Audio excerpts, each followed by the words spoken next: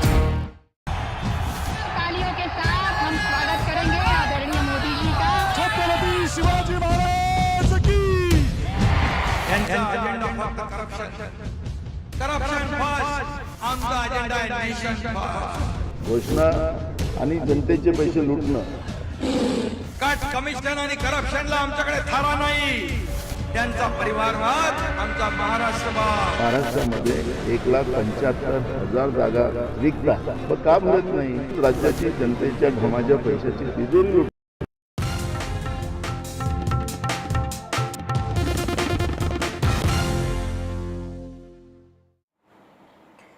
Welcome back. A shocking incident is coming to light from Shivamoga in Karnataka when a car dragged a police inspector. We're talking about a traffic cop who was dragged on the bonnet of the car after this man attempted to evade a routine vehicle check.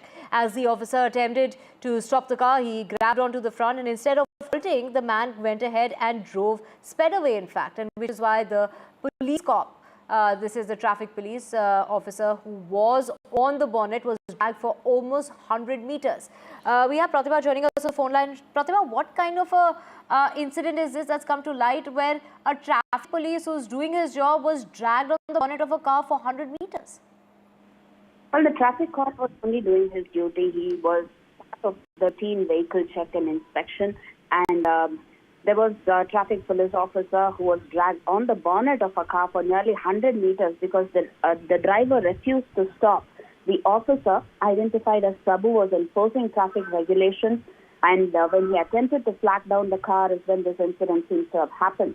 Instead of halting, the driver, identified as Mithun, sped off with the officer clinging on to the bonnet.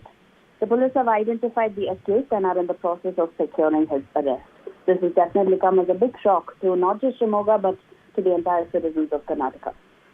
Right, Pratibha, a very shocking incident coming to light from Shivamoga, and which was on your screen of that cop being dragged on the bonnet of that car for 100 meters before the driver finally stopped. What is it that he was trying to escape from is the big question. Pratibha, thank you so much for getting us those details.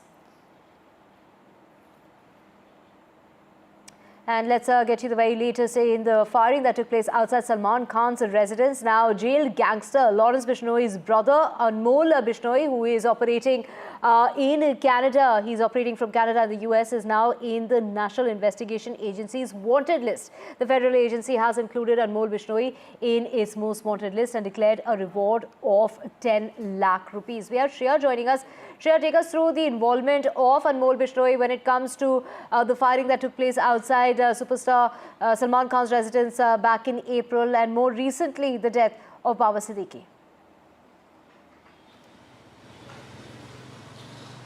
Well, of course, earlier this month we have seen Mumbai police issuing a circular against Anmol Bishnoi, the brother of Lawrence Bishnoi, for his connection in the firing outside Salman Khan's residence in April, because he himself had claimed responsibility of the firing on social media, as well as investigations reveal that Baba Siddiqui's shooters, the shooters of Baba Siddiqui's murder, were also in connection with Anmol Bishnoi over Snapchat, and this new network of gangsters have been known as the new underworld by the NIA, and as per the NIA sources, it is both Anmol Bishnoi as well as gangster Goldie Brar who are functioning from Canada and the US with active association of key executioners and operatives at ground level in India, and they include the kind of work that they do. It includes conspiracy conspiracies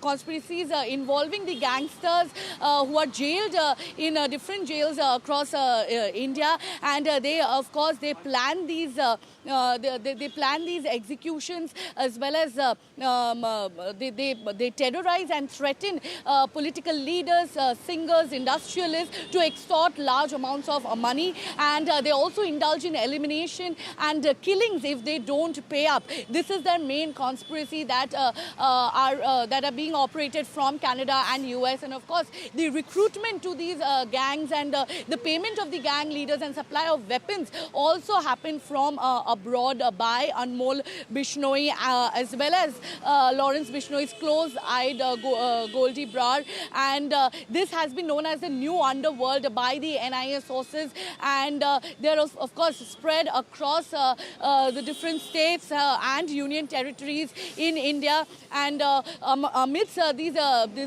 various attacks, these sensational attacks, now the fact of the matter is that Anmol Bishnoi, the brother of jailed gangster Lawrence Bishnoi, is in the radar of the National Investigative Agency, and the NIA has also promised a reward of 10 lakhs for anyone who gives information about Anmol Bishnoi's whereabouts in the country, as well as in Canada, because he predominantly lives in Canada and he keeps traveling to US, and he has carried out these coordinated attacks on Salman Khan outside his residence in April, as well as the recent sensational murder of NCP leader Baba Siddiqui. Over to you. Right, Shreya, thank you so much for getting us details of the NIA putting Anmol Bishnoi, the brother of Lawrence Bishnoi, on the most wanted list, and has also put a reward of 10 lakh rupees on his head. Now, moving on to the NDTV World Summit, and it's Sunil Bharti Mittal who has spoken about how India is exporting phones, but in a few years' time, we will see fully made Indian phones that are going to be manufactured here completely back home in India. Talking about and taking a cue as far as China that is excelling in manufacturing, India will also have 1 billion people in the working age, and these people need to get jobs. A digital economy will provide them those jobs, is what he had to say. Let's listen in. In terms of the Indian context, India has been a service-oriented economy. We are now moving to becoming a manufacturing hub. Do you think that's the game changer that India Inc. also needs to double down behind? Of course, strong policy push, but India Inc. is also coming in on that platform? Yeah, I think manufacturing has been a focus for every country. The smallest to the largest countries have all focused on manufacturing, because the political leadership recognizes that to create jobs, you really need manufacturing. And we have all seen China done it remarkably well for its large population. Now, given the context that India will have in not too distant future, we are talking about 2030, India will have 1 billion people in the working age, 1 billion people, which means great opportunities, tremendous amount of consumption, equally tremendous amount of savings. But these people need to get jobs. Now, digital will provide jobs and opportunities. NASSCOM's assessment is that we'll need 1 million people in the digital world in the next 5 years, continuously on a year-by-year basis. But that's just 5 million people. There are some other sectors, service industry, tourism, our new e-commerce type of activities, which will also generate a lot of jobs. But in the end, for any nation to really become a true economic power, you need manufacturing. And I'm so glad that finally India is getting its manufacturing piece right. The PLI, productivity-linked incentive, is becoming a huge boost for the manufacturing sector. And the trusted products and services and networks, where India is saying anything that goes into the networks, the digital networks, must be trusted. And that is forcing a lot of companies to come and manufacture here in this country. Suddenly you're seeing from a net importer of mobile phones, India started to now export phones.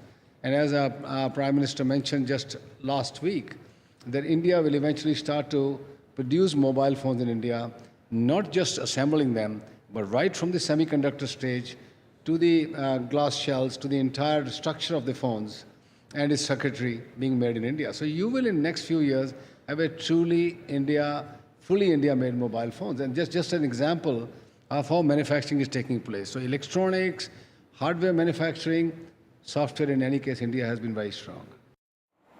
And also at the NDTV World Summit was Nobel laureate Professor Paul Romer, who said that, talking about the Aadhaar system here in India, in lauding that, of course, and saying that how the United States failed to use technology to improve lives in the US. If you ask the companies in Silicon Valley, they'll say, where is the lost opportunity? We've become the 4 or 5 most powerful companies in the world. The companies who have for the last 15 years dominated the US stock markets, never happened before. And so no signs of slowing. Okay, well, let me give you my the conversation I have back and forth with them. When I said before that, look, historically, one of the signs of the dramatic improvements in standards of living is steadily increasing life expectancy across countries, across time. And so then I talk to the Silicon Valley types and say, life expectancy has stopped increasing in the United States. It's actually falling. And then they say, oh, well, no, we don't want to use that measure anymore for progress. We want to use something else. And I'm saying, no, if that's the measure that we picked in the beginning, you got to stick with it. And by that measure, something's really gone wrong in the United States. People are not living as long as they did before. So how can it be that we've had a technological revolution and people aren't living as long? It's because that technology has not been used to improve the quality of life. And then you see what Aadhaar has done by not just making it easy for people in this room to make digital payments, but taking hundreds of millions of people who had no existence in the formal state. They had no document, no birth certificate, no driver's license, no official document of any kind. They didn't exist in the eyes of the modern state. Aadhaar made them real, gave them existence by giving them a number. And then all kinds of things have been built on top of that. So there's the direct benefit transfer schemes, access to financial accounts. But this was because this country decided we are going to use the technological opportunities here to benefit everyone. And I guarantee you life expectancy hasn't started falling in India. And so it happened here because it came in from the top. You had Prime Minister Modi, when he came in 2014, adopt Aadhaar, which had been around even before he came, but he chose that, he stuck with it and used it for what, and we've seen the what's happened now. So are you saying that government should be playing a larger role? Yeah, absolutely. Than just policy making and technology? I'm saying that, and I think economists have done a huge disservice to the world by just repeating mindless assertions about the government is the problem and the market is the solution. That's just not true. So let's talk about something practical. How am I here? I got here because I could go to the airport, get on an airplane, fly here at minimal disruption and very safely. Why is it possible that I can do that? Well, there are all of these technologies of the jet engine, the GPS navigation system, the aeronautical insights about how to design the wings of an airplane. But that system wouldn't work if we didn't have a Federal Aviation Administration in the United States and in comparable agencies around the world who regulate the air travel industry and make it safe. So you don't need a government which is big in the sense of running the airlines. That is not a good idea. But you do need a government which is big in the sense, or strong. We want a strong government that can say, you're going to lose your ability to fly airplanes if you don't follow the safety regulations. Or you're going to lose your ability to sell that airplane unless you fix the safety defect. You need a government strong enough to say that to generate the benefits that we get from air travel. And that's what's missing in the use of technology in the United States. But that was what was present here in India. People around the government, and even people from the private sector, like Nandan Nilekani, came in and said, we're going to build a system that benefits everyone. And we're going to follow certain principles. And it was really a kind of a masterpiece of design in the sense of, just like the GPS system, Aadhaar solved only one problem. Present a person to me, and I'll tell you what that person's number is. That's all it did.